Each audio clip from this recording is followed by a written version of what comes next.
Alright guys, so I had a couple pairs of pants that I need to hem, and a lot of the stuff on TikTok or tutorials about how to use a sewing machine to hem. I don't have a sewing machine, I do everything by hand, so I thought I'd take you along and show you how to do two different ways.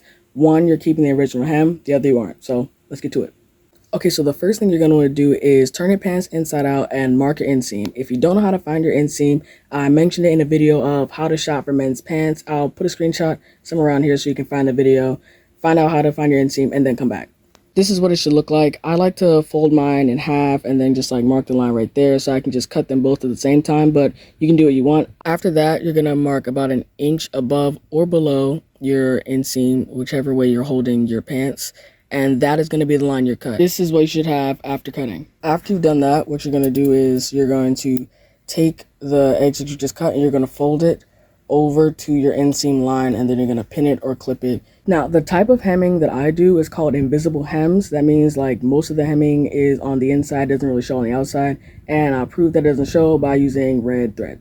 Now, this is where it starts to get a bit tricky, but you're going to take your thread and you're going to anchor your seam. This is what it's going to look like halfway through. What I did was I went through this part right here, and I'm going to anchor it in the existing threads on the seam. After you do that, this is the tricky part. You're going to go through the bottom layer of the pant right here, and then you're only going to go through about 2 or 3 threads on the inside of the pant.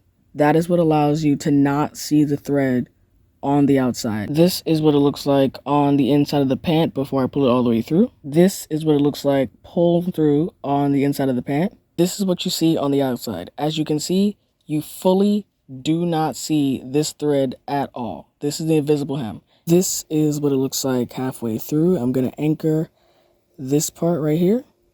But this is what it looks like on the flip side. Again, you're going to go fully through the upturned part of the jean, and then only through about 2 or 3 threads, if it'll focus.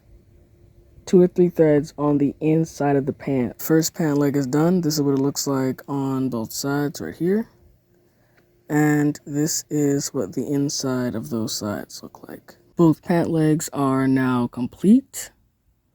You can see, can't see any threads. That's like a white thread right there. Can't see any threads. I'll go outside and put them on for you so you can see how they fit. This is how they look before. They're not bad, but they're definitely too baggy for how I like them, and they stack a bit too much over top of my shoes. And this is how they look afterwards. It may not seem like a huge difference. There's no stack, and they definitely fit me a lot better. Hope this helped. Stay tuned for more.